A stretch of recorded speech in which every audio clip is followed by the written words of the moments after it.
All right, guys, welcome back to the channel. Thank you for tuning in. Today, we're going to be looking at more of the UK situation. Mainly, we're going to be highlighting some instances of the two-tier justice system, and then we're going to be seeing what the government, media, and police, how they are responding to the quote unquote far right protesters. So we're going to start off with Sky News here.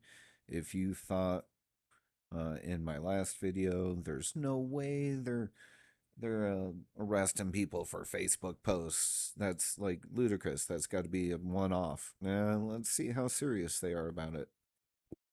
To talk through this. So, Matthew, the last point there is crucial, isn't it? Some people might be sharing simply to warn their friends, but it could be considered an offence because they're amplifying this. Absolutely, and that's the key message: is that however you think you're acting innocently on social media, whatever platform it is, you're just sharing something for whatever reason, that could potentially be a criminal offence. And look, it's not an idle threat either. Hey, he's not joking. It's not an idle threat. So there you go. There's the news reiterating, hey, you post the wrong thoughts on the internet and we're coming for you. And then gonna see what this guy has to say in addition to that. The offence of incitement to racial hatred involves publishing or distributing material which is insulting or abusive, which is intended to or likely to start racial hatred. So if you retweet that, then you're republishing that, and then potentially you're committing that offence. And we do have dedicated police officers who are scouring social media. Their job is to look for this material and then follow up with identification arrests and so forth. So it's a really, really serious. People might think they're not doing anything harmful. They are, and the consequences will be visited upon them. So there you go. You just heard it. You just heard it. We're coming after you. It's not even, hey, somebody reported you and said you said something offensive. No, they have a whole team looking for what really is political dissent. Because what's the definition of something that's likely to incite racial hatred? You know, if I say I don't like burnt toast, those people could tell me that's racist, and what recourse would I have? So you you should not post on the internet in the UK because literally anything could be interpreted as racist. Remember the little circle game, the OK game? You know, when you do your thumb and your finger in a circle with your three fingers up. Remember when they called that racist? You know, and anything can be a dog whistle. So, yeah, that not looking good, society. Now we're gonna be looking at this police officer here. You're gonna notice. You notice this looks like a hostage video. Like I expected this guy to get beheaded at the end of it, but he's only interested in a certain segment of the community, it appears. Let's see what he has to say. Hello, salam alaikum. My name is Phil Hutchinson and I am the Superintendent for Greater Manchester Police based in Oldham. Obviously echo everything that the leader, Rouge, has said. Firstly, thank you very much for inviting us and arranging the meeting. It's the inaugural meeting.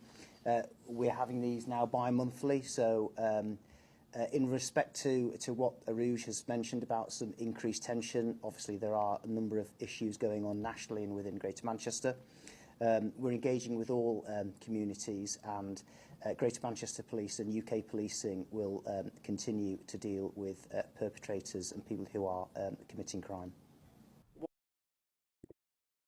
He's meeting with them bi-monthly, worried about their concerns. What do you think he's ever met with somebody he would call far right and ask them what's going on in the community?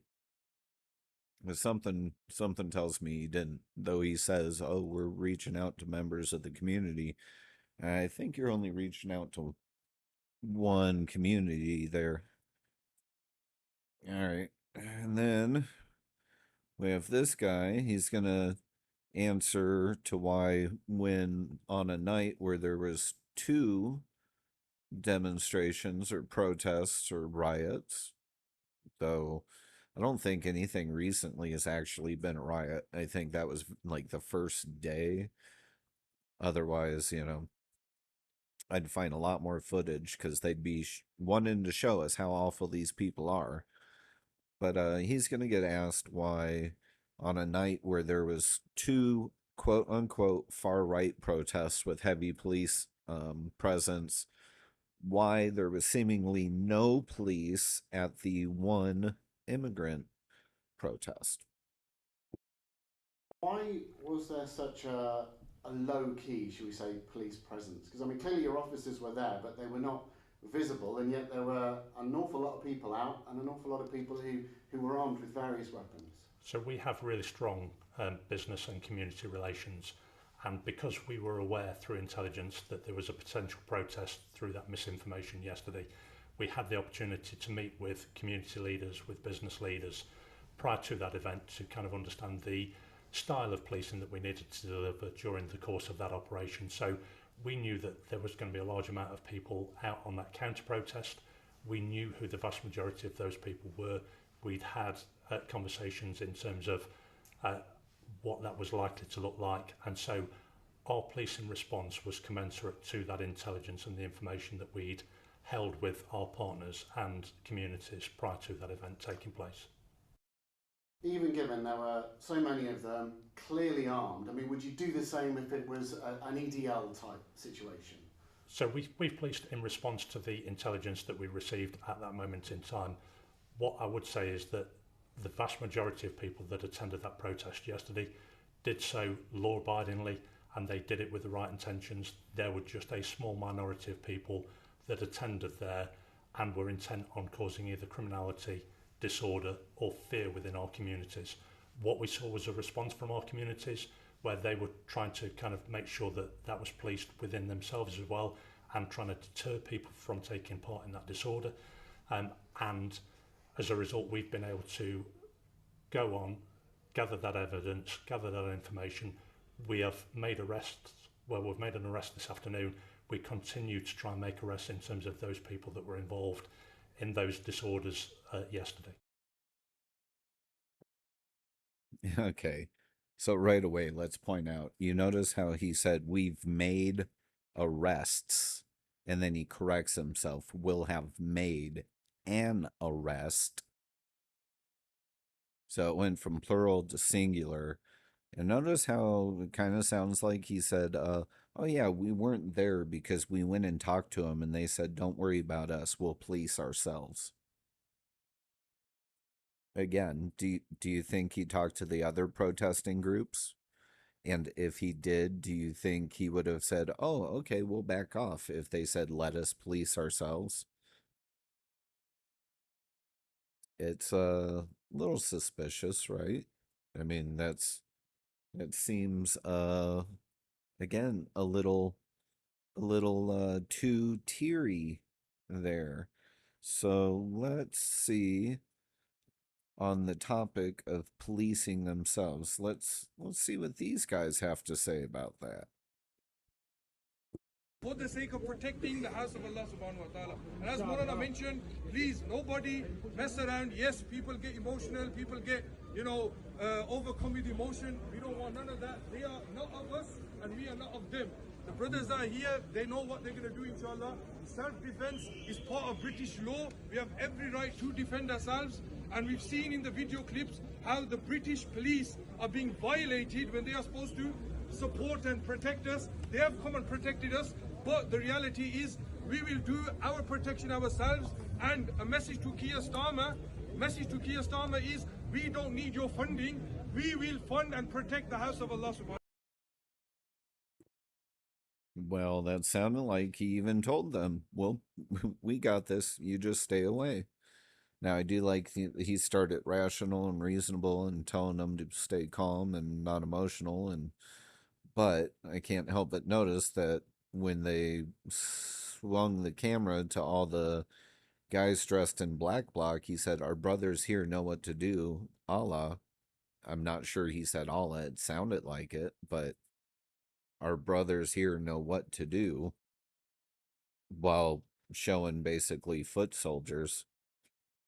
I wonder if the one they arrested was part of the black bloc group. All right, and then this guy is going to tell you just how eager he is to arrest you. Like, oh, he wants you in jail so bad. God, he dreams about it all day. Like, he takes bubble baths and kicks his toes in the water while giggling at the thought of you being incarcerated. So let's hear him talk about it. The Cobra meeting was to coordinate our response to the disorder, and I made it very clear on a number of occasions that those involved will feel the full force of the law. So we coordinated, we went through some of the numbers. Over 400 people now have been arrested, 100 have been charged, some in relation to online activity, and a number of them are already in court. And I'm now expecting substantive sentencing before the end of this week. That should send a very powerful message to anybody involved, either directly or online, that you are likely to be dealt with within a week, and that nobody, but nobody, should be involving themselves in this disorder. 1 week, you'll be in jail. 1 week. 1 week. Notice the statistics he used. That guy definitely has exact numbers. He can tell you how many of that 400 plus were arrested for what. He can tell you how many of the 100 charged were charged with what. He can tell you how many of the arrests or charges stemmed from online, but he only said some. Now, the way I read this is, if I'm going to word things in a very vague way like that, it's because I want you to believe. Over 400 people were arrested at the protests. Over 100 have been charged while at the protests, and a couple people might have gotten busted online for organizing the protests. I'm willing to bet, with the way he worded that, the vast majority of the arrests and of the charges are online offenses. But you saw, he wants to jail you. Now, he doesn't, I don't think I'm ever going to find a clip of him so zealously going after these groomer gangs they have out there, but that's because those hurt other people. And they don't care about people. All they care about is a threat to their power. And anybody trying to express their civil rights, like protesting the government, is going to get smeared as a far-right, racist, bigot, Islamophobic, and they're going to come after you with the full extent of the law to prove a point, to make an example out of you. Now, maybe you've heard that the UK is crowded prisons. Well, fret not. They're making room. What the government is doing is making sure that all elements of the criminal justice system, whether that's the Crown Prosecution Service, the courts, the prison service, stand ready to ensure that swift justice can be delivered, and that the people that are causing this mayhem on our streets face the full force of the law, and that there will be consequences for their actions. We have made available an additional 567 prison places that were due to open later this month, but we've been able to bring those forward. And so there will be a new house block at Stocken Prison in Rutland. We have repurposed some space in a young offenders institute called Cookham Wood in Kent. And so we will ensure that anyone who is given a custodial sentence, there is a prison place waiting for them there. All I heard is in the next month, you're going to have a lot more crime in the streets so that we have a place to house your nan after we arrest her for talking on Facebook. That's what I heard. And again, okay,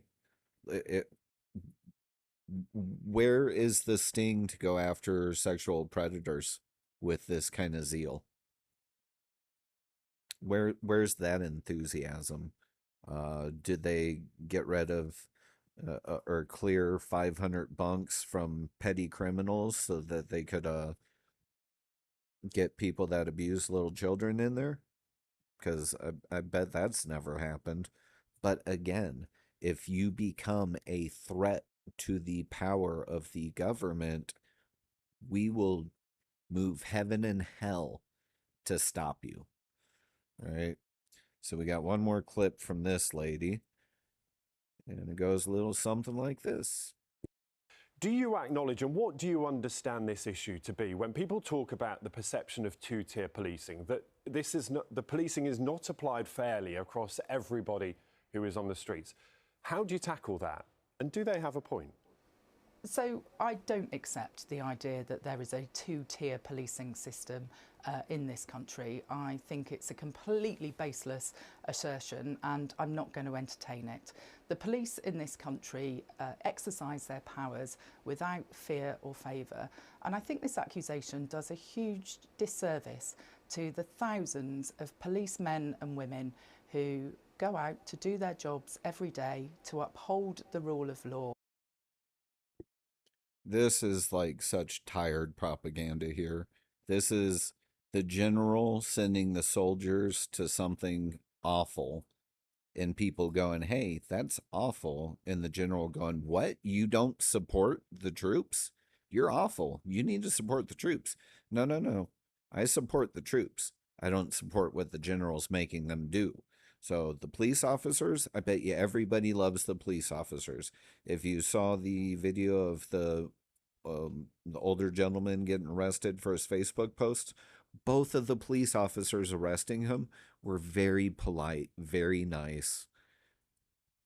They're just doing their job, which sadly is not a great thing when you're doing something immoral, but they were very nice. They were very friendly. I'm sure nobody hates them, but the people controlling them, I definitely despise because of this kind of stuff. Now that's her trying to, you're again evil if you have a complaint. If you complain about the boss, you're evil because really you're complaining about all the underlings. And it's manipulation. It's pure manipulation. Don't fall for it. Let's see what other garbage she has to say. And who go into work in order to treat everyone fairly. And you say all protests that are on the streets of this country are policed in the same way? So, yes, fundamentally, the police will take operational decisions about how to police protests effectively. What I do take issue with, though, is the idea that what we're seeing on our streets at the moment is a protest. It is not. It is outright sheer criminality and violence, and that is why the individuals who are responsible for it need to face the full force of the law and face consequences for the actions that they are choosing to take. So you're telling me you treat all protests the same? And her answer is yes, fundamentally. So there's a qualifier, so you don't. But I can show you how they can say there is no two-tier system, but you can build a system with 3 steps that makes it two-tier. So if step number 1 is Is the situation dangerous? All right, that actually seems to be one of the big ones to me, because it does seem like the UK police, I've seen a lot of clips where cowardice kind of seems to play into it. So, is it dangerous? All right. So, immigrants with machetes, knives, and 2x4s. Do I want to go police that? Not really. That seems dangerous. But unarmed British nationalists that obey the law and are respectful and kind and are simply protesting without weapons, well, that's not so dangerous. I'll run that beat. I'll go watch those people. Sure. Now, step 2. Are they immigrants? If the answer is yes, you just move on. Nothing to see here, right? If the answer is no, well, then we move on to step 3. Are they nationals? Are they white? Okay, they're white. Yeah, we're going to police them. So you just run through that 3-step filter. You're using the same process in every group, but you're getting different results. So you got, fundamentally, you're treating them all the same. You're operationally, you're looking at them all the same, but you're getting different results. You got a 2-tier system. All right, now let's see what their noble leader really thinks about them, and where he imagines his future might be. Let us just ask you quickly, you have to choose now between Davos or Westminster. Davos. Why? Because Westminster is too constrained, and it's closed, and we're not having meaning. Once you get out of Westminster, whether it's Davos or anywhere else, you actually engage with people that you can see working with in the future. Westminster is just a tribal shouting. A cutoff place because the video is really hard to edit. But you notice he says Westminster is just so constrained. You go anywhere else in the world and you'll meet people you can see yourself working with in the future. Guess what, Westminster? He does not, or Manchester. He does not imagine working with you in the future. Do you get what he's saying there? He does not look at working with you in the future. You're not his interest. He don't care. He actually engages with people other places, but you're all just so close-minded and simple. So do you get the impression he wants to be a lapdog for the World Economic Forum? Because that's what I got from it. All right, so let's see him at the World Economic Forum. You saw me messing around, so I'm probably going to be a little off on this, but here we go. I absolutely do. And one of the things that's been, impressed on me since I've been here is the absence of the United Kingdom. And that's why it's really important that I'm here and that our Shadow Chancellor Rachel Reeves is here as a statement of intent that should there be a change of government, and I hope there will be, the United Kingdom will play its part on the global stage in a way I think it probably hasn't in recent years. What we are very proud of now, the young generation, like Prime Minister Trudeau, President of Argentina and so on, that we penetrate the cabinets. My government will serve you. Country first, party second. Yeah.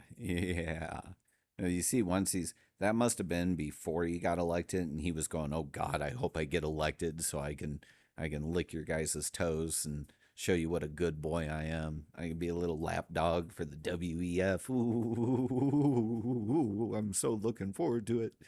I mean, you can see he was giddy, and he wants to be with the big people. He wants to be with the important names. He doesn't care about you. You're all just garbage. We're all just garbage to him, man. We're so below him. He wouldn't spit on us if we were on fire, but he'd arrest us if we criticized him. Oh, you better believe that. All right. So now that you know he hates the general population, this is your warning. The next little section is going to have young child abuse. So if you're very, very sensitive to that, you might want to fast forward like 5 minutes, or click away, I guess. But either way, this is your warning. If you do fast forward once you go past the text and picture, you should be good. But yeah, that was your warning. Here we go. An 11-year-old girl came to the attention of the police after she disclosed that she and another child had been sexually abused by a group of adult males. Just a few weeks later, she was found in a derelict house with another child and a number of adult males. Yet she was arrested, 11 years of age, she was arrested for being drunk and disorderly, and none of the males were arrested. Has your force identified the police officers involved in that and found out what went on?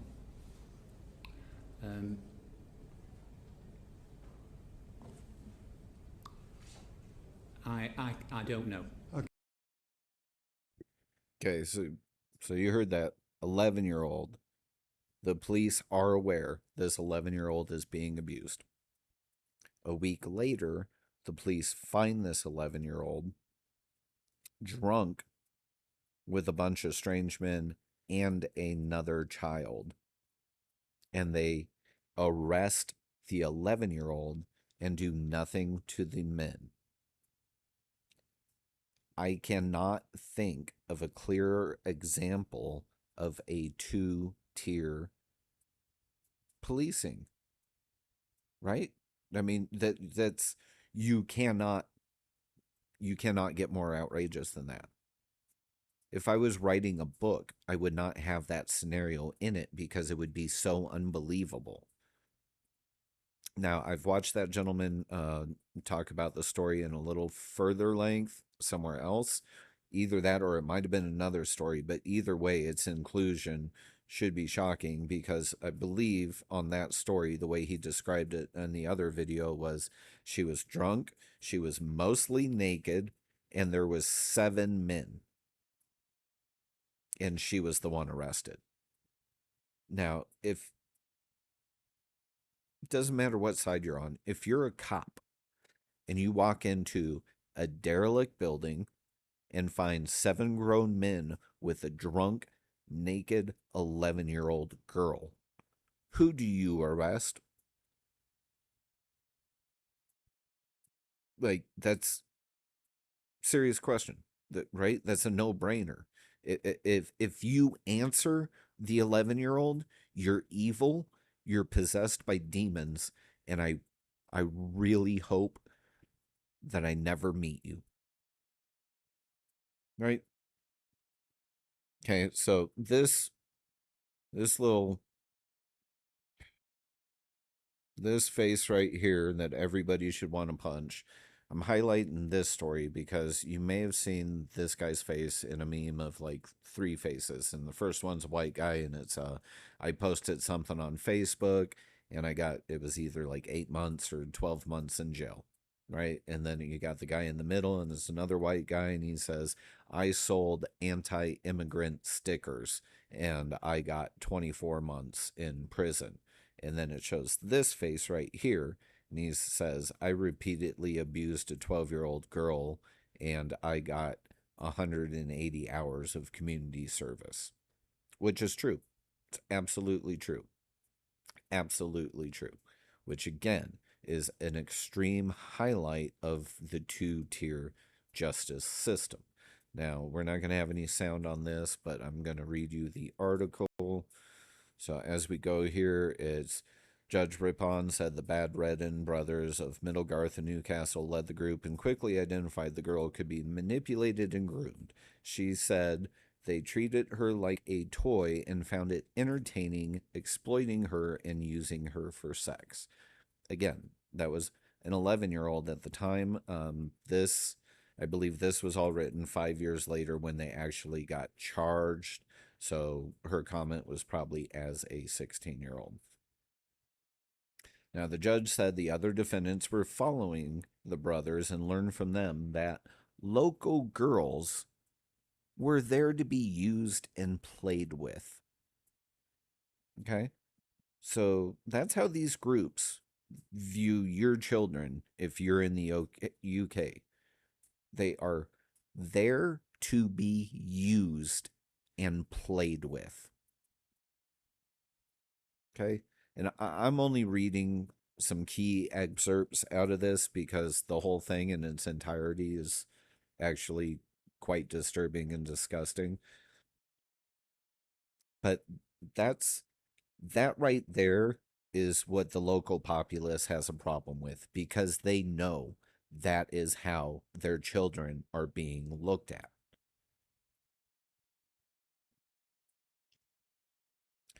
So the oldest brother, Omar Badreddin, 26, 5 counts rape, jailed 18 years. Mohammed Badreddin, 23, 6 counts rapes, 1 count of assault by penetration, 13 years. Huzafa Alabad, 23, assault by penetration, 2 counts of rape and assault, occasioning actual bodily harm, jailed for 5.5 years. And then you get to the face that we were looking at. Ahmad Al-Soami, don't care about getting his name right. He's a vile person. Fuck him. 21, for 3 counts of sexual assault and 1 assault by penetration, jailed for 2 years, suspended for 2 years with 180 hours unpaid work. Yeah. Granted, that guy was 15 at the time of the incident. So I'm sure that's a consideration, but still, what do you think he's going to learn a really harsh lesson from that? Do you think 15-year-old doing what he did is totally less harmful than selling some stickers that are anti-immigrant? I don't know. So it says him, who was at 15 at the time and from Kuwait, was heard by a passing witness saying it was his turn with the girl after she had been raped. He also sexually assaulted a 12-year-old girl. So 2 different victims, 180 hours community service. And then there's a little footnote down here, just in case, it was like, oh, this is an isolated incident or something. No. In 2015 and 2016, Newsnight followed the story of the Badreddin family, who were Syrian refugees who had settled in the UK. During 2016, their son Omar was tried for sexual assault and found not guilty. Maybe the court was being lenient there because obviously something was going on. So 2 years afterwards, in 2018 and 2019, Omar Badreddin and his brother Mohammed committed multiple counts of rape. They were found guilty and were jailed on 1st of March 2024. Now, let's look at that date range there. 2018, 2019, jailed in 2024.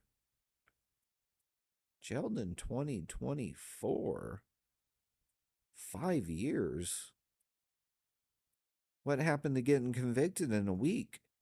I mean, if I Facebook post within a week, I should be punished, right? But these guys, 5 years. 5 years.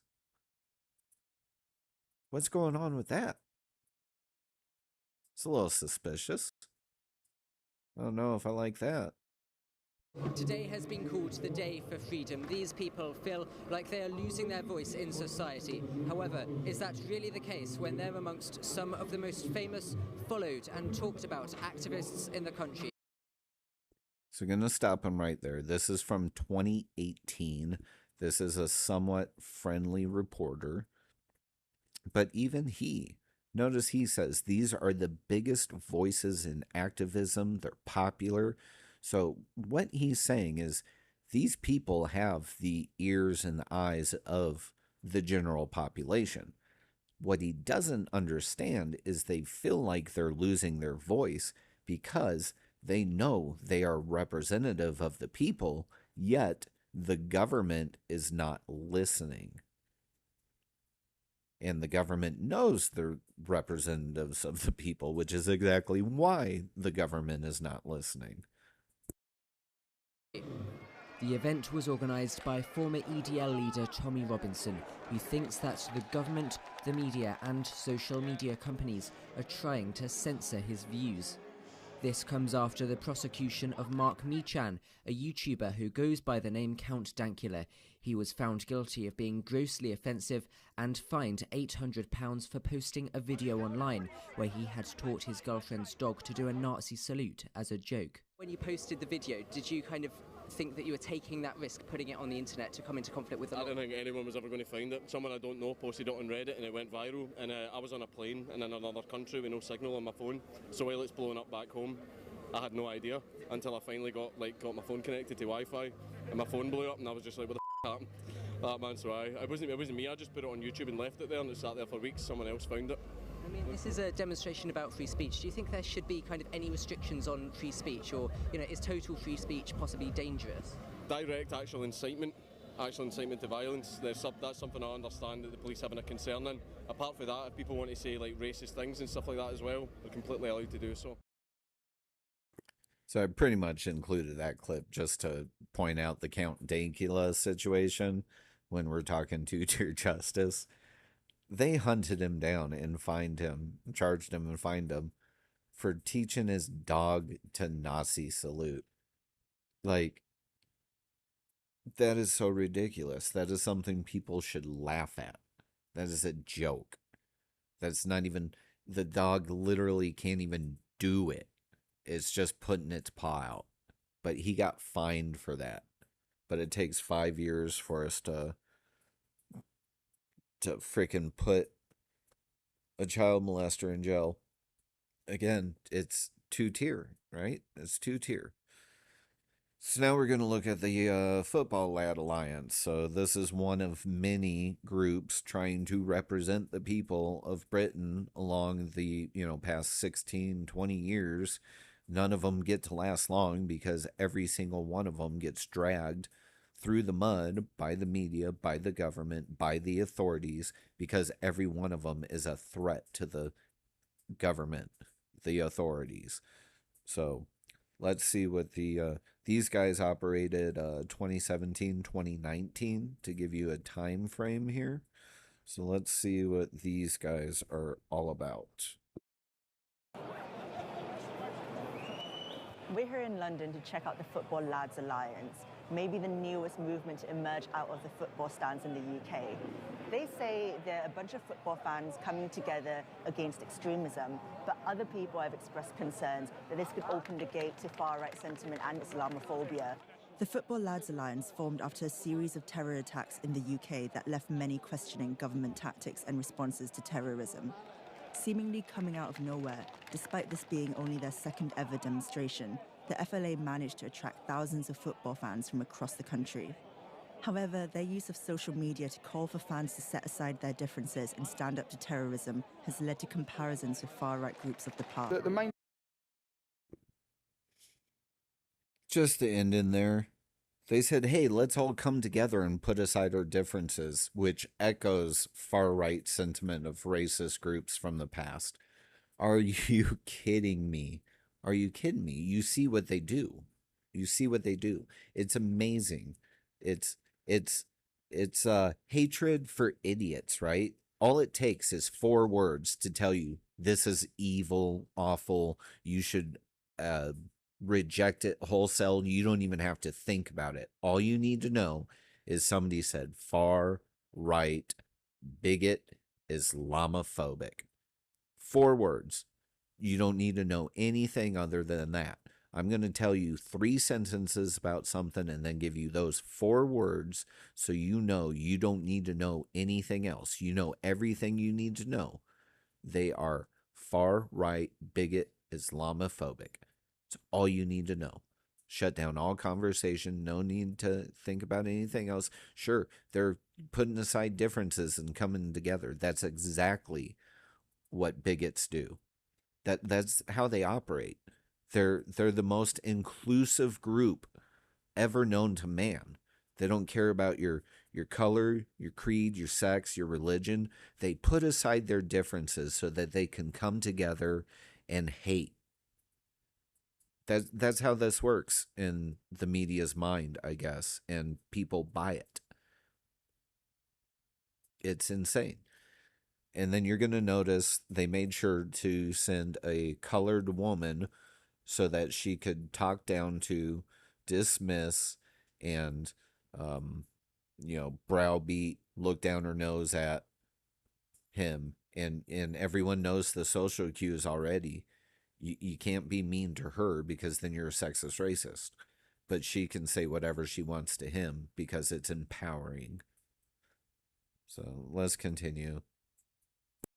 Problem in Britain is Islamic extremism, and that is the issue. But you said in your speech you're against all kinds of extremism. I am against all kinds of extremism, but I'm saying to you, the main problem in this country is Islamic extremism. The percentages of attacks in the UK, what was the high percentage? Islamic extremism or far-right extremism? Please answer that question. Have one of these. But what about... No, I'm asking you a question, answer me. You've seen it, you've seen it. Please. But what about people like Joe Cox? Yeah, all right, yeah, we're against that. I don't agree with that. Extremism breeds extremism. I think what you need to realise is that it's our society, it's our way of life, and we've had enough of it, and it's just not right anymore. And I'm not being funny, no disrespect to you, but people like you sitting on the fence is the reason why this country's like this. Because people need to come out and talk and take action. We accept all sorts of people here, but we accept them here on the terms that they go with the flow and they accept our laws and our traditions. If they can't do that, then they need to be out of the phrase. If they are actively targeting and killing our people here, we can't tolerate that. Why should we? But most people, like when you say these communities and these people, I mean, like coming from, I'm from an immigrant background. Like, what exactly kind of? Mate, we live on an island. We're all immigrants from somewhere. Yeah. All right. Everybody is an immigrant. All right. Yeah. Everybody on this island is an immigrant from somewhere. We live on an island. All right. Yeah. We are a community as one. So stop bringing one side in and the other side in. There are people who are doing wrong and there are people who are doing right. You stand here and go, I am an ethnic, as if that gives you some Harry Potter cloak of invisibility, as if that's your argument. I don't understand it. Doesn't. I'm just making a statement. But you're saying it. You're here in a sea of British people of every colour. I came in this country to live in this culture, all right? You come and live where I live, in Bristol, and you hear Allahu Akbar every single day, 5 times a day. Is not very happy. Why is this being allowed to happen, that the Islamic communities are acting with impunity? Because of people like this. Because of political correctness. Because of political correctness. Like this. So the last chick that was saying, I came here to live in Britain, to live with the British, and when I go home and all I hear is Allah Akbar, it kind of not conducive with what I'm trying to live in. You notice how dismissive the reporter was? Right, sure, like, geez, impartial, totally. You notice when the one guy said, hey, we want immigrants as long as you get along and follow our laws and don't target us for murder. And she says, when you say these communities, these people, he didn't say that. You're putting words in his mouth so you can make him a racist. It was very clear. If she had anything to say, she should have said, oh, so you obviously don't mean groups like mine because we don't target you guys for murder. That was kind of the point, the main selling point of the interaction. And to ignore that is willful, absolutely willful. So you see, it's the media, the police, the government. They're all turned against the people, and they turn the people against the people, and they make sure to target the one segment that might actually threaten their power. Now, with everything we've seen, and believe me, this has been going on a long time. Like I said, this is easily, we're looking 16 to 20 years this has been a concern for the people of Britain. And it wasn't until, I believe, right around 2019 that I believe they got so inundated with immigrants that their stance on immigration completely shifted. So up until up until like 2018, 2019, throughout their entire history, they have been a very anti-immigrant country. And I mean like 80% of people say, no, we don't want immigrants. And now, all of a sudden, since 2019, it dropped. Okay, so like 2015, probably about, it dropped significantly. And then 2019, it nosedived. Now maybe 30% of the population is against immigration. And that's because so many of them now are immigrants, and they've been so propagandized to have to accept it that they do. Now, with that being said, yeah, I guess the majority now are cool with it, but it took a lot to get there, and people fought it along the way, and I think those are still the last vestige trying to fight it. But this is with them having their concerns, this is the government response here. Take the lead in Europe. Goodness me, I've heard that before. And you know what we're going to do? We're going to sign back up to Europol, not Interpol, no, Europol, the EU's own police force. And we will take our share of asylum seekers crossing the Mediterranean, coming in to the European Union. We'll be signing up for the EU refugee program, something we weren't even in as members of the European Union. And given that yesterday 6,800 people landed in Lampedusa, Italy alone, I suspect the number, even if the boat stopped, the numbers coming would be even bigger than now. We're going back into EU programs. He won't solve a thing. Isn't that scary? You see how happy he is to bring more in? Ooh. We're in a EU program that we weren't even in when we were a part of the EU, just so we could bring in more immigrants. You guys want that, right? That's what you've been asking for. So can you see why the people that are protesting? It's they know this is the last rope. If they don't stop it now, it's inevitable that they will be forced out. They won't exist anymore. Britain will not have a British national identity. It will have fallen, and the enemy was inside, brought in by the government. All right, this is Viktor Orban. He is the Prime Minister of Hungary, I believe, is his position, Prime Minister. We'll see here in a second if I'm wrong. But he's going to tell you where all these immigrants come from and what the motivation is. Remember how Mr. George Soros published his plan in English in a Project Syndicate publication. It was done 2015, September 26. And he published a plan. He said that he is I'm quoting, here are the 6 components of my comprehensive plan. I just quote 2 or 3 points of that. First is, he said very clearly, 2015, that, quoting again, EU has to accept at least 1 million asylum seekers annually. That was the first point. Second, he said, adequate financing is critical. And he proposed to issue long-term euro bonds for financing the migration crisis and the migrants' social and welfare taking care when they arrive to the European Union. And another point which is very important for Hungary, which is involving the territory of Hungary directly into this program, he said that, quoting them, safe channels must be established for asylum seekers, starting with getting them from Greece and Italy to their destination countries, which means to bring them to Greece, to Hungary, and then have them to go to Austria.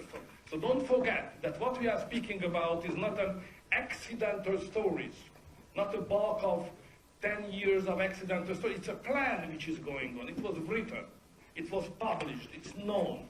So we are fighting against an organized gang called Empire of George Soros, and NGOs, who are just supporting everybody who is transgressing our legal system and our regulation, and financing illegal activity against our nation. So this is why the story is not just about migration, but it's about how this European Union is working and how George Soros was able to captive the main positions inside many institutions of European Union, buying out MPs and other leaders, and in order to execute the plan which is written, and it's against all the Christian and nation-based political forces. It's against us.